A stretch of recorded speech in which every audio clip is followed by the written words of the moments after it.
Hi, my name is Nacho, welcome back to the channel. And I don't mind reading subtitles. Now, that might sound like a meaningless piece of trivia to some of you, but in a way it means that me, as well as many other people, are able to expand the repertoire of content that is available to us. Mainly speaking, you can watch anime in its original language.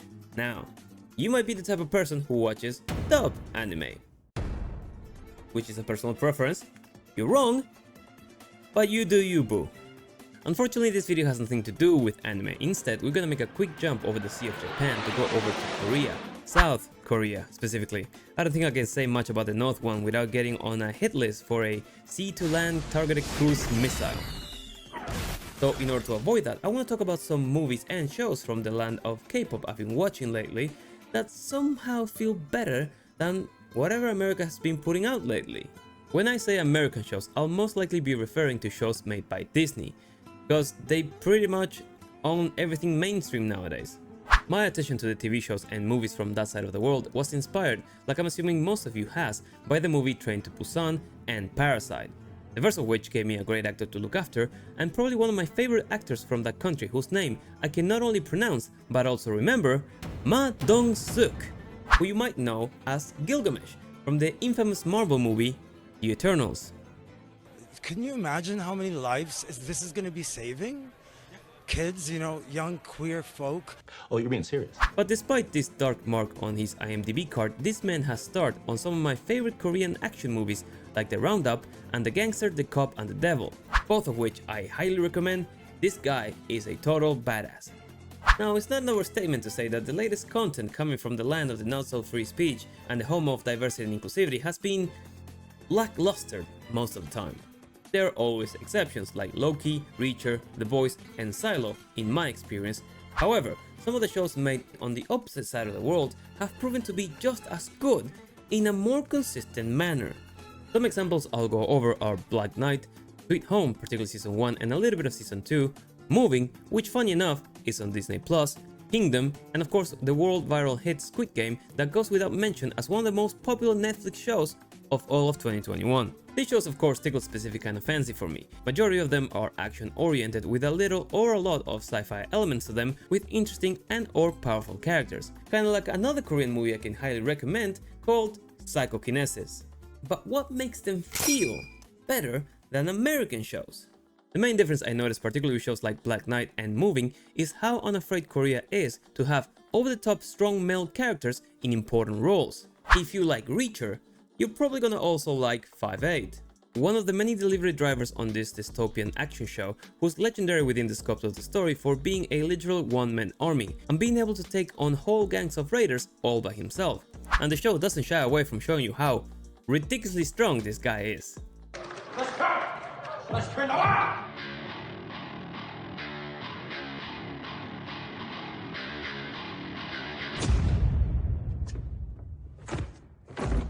Tell Ronnie you got knocked the fuck out. But the story doesn't focus solely on 5/8. Kinda. It actually follows this kid.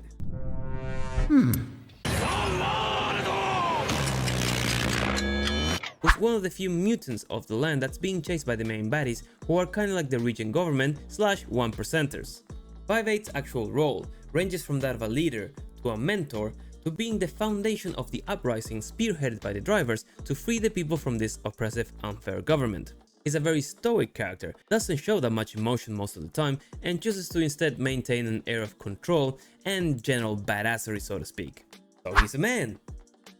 He's a tough man, shaped by the environment that surrounds him, who takes it upon himself and his companions to save the people because he can and he chooses to. Much like Uncle Ben said, with great power comes great responsibility, and the writers of the show are able to showcase this not only with 5/8, but with many of the characters within the show, and it's honestly a breath of fresh air. Going from emasculated, borderline cringe men in Western shows that need to be saved by women almost all the time, to men who act within the nature of what's expected of a character such as him. And for the most part, in the majority of series, men are presented like men and women like women. This is also guided by the more conservative approach of Korean productions that, in order to be successful, have to reflect the conservative cultural norms of their home country. So to put it bluntly, they have to appeal to the audience that pays to see the shows. Imagine that. Our leadership over there has been so welcoming to like my like not at all secret gay agenda. And But speaking of women, the other thing I like about the East, not only how goddamn attractive the majority of these women are, like Wrinkles, have you heard of them? Is that they are played extremely well by their actresses and written to be really good characters. The quote-unquote plague of girl bosses that's going on in Western television seems to be on a consistent uprise, while the stock of the companies that keep on pushing these thoughtless characters continues to go in the opposite direction, and despite having tough, strong women in the East as well, the progression of them getting to this girl boss status is done in a much more natural way and feels much more earned. Take for example two characters from Sweet Home, Lee En-yu and Seo Yi-kyung. I probably butchered those. But what I took from the series so far with these two ladies is that they have a progression from season 1 to season 2 that is opposite from one another. Seo Yi is an ex-special forces and firefighter that brings some very needed fighting prowess to the residents of Greenhome as they fight the monster outbreak. But on the second season after the time skip, we find her a much broken character, having given birth to a special type of monster and finding her husband dead in a lab. Lee In-yu, on the other hand, has a very innocent start on the series. We meet her doing valet on the rooftop, and she later reveals to be a somewhat abrasive and headstrong girl who's not afraid of telling people off.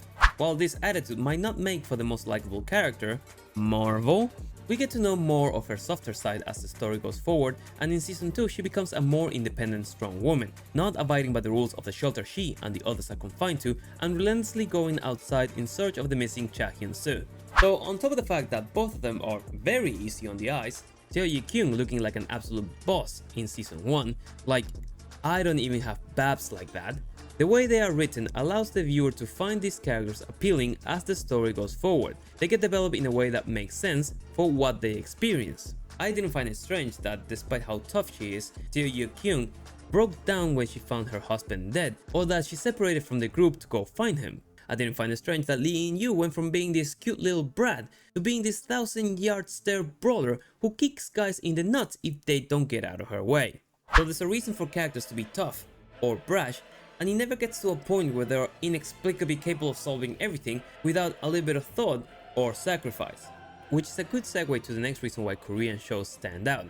They are pretty consistent with their storytelling. Things that happen that create problems are followed through rather well to either their resolution or involvement. There are rarely any loopholes that stand out too much, and the writers tend to maintain a cohesive narrative all throughout the show. This is not to say each show is flawless. I haven't finished season 2 of Sweet Home, but I can safely say that I was way more invested in season 1 by the time I was in a similar episode that I am now. Another big factor that helps is the amazing production design in both sets and costumes. After watching a bit of Kingdom, the feudal zombie show, the variety of colors and styles in costumes, as well as how detailed and complex the sets are, makes it so much easier to get involved in what's happening. I cannot put into words how frustrating it was to sit through however many episodes of The Rings of Power they were, and having to see Celebrimbor using the same tunic in almost every freaking one of them. A show that cost $1 billion. Do you know how much each episode of Kingdom cost? It's actually kind of funny because they went over budget, but they end up spending $1.78 million on each episode. How is that even possible? An estimated $24 million for 2 seasons. Each episode of She-Hulk cost $25 million, and they are not getting a season 2 because they blew out their budget in ham. There was a lot of eating. There was a lot of food. Which I'm assuming will also be the case with Secret Invasion, which cost $35 million per episode. So one show blew their budget to give us this,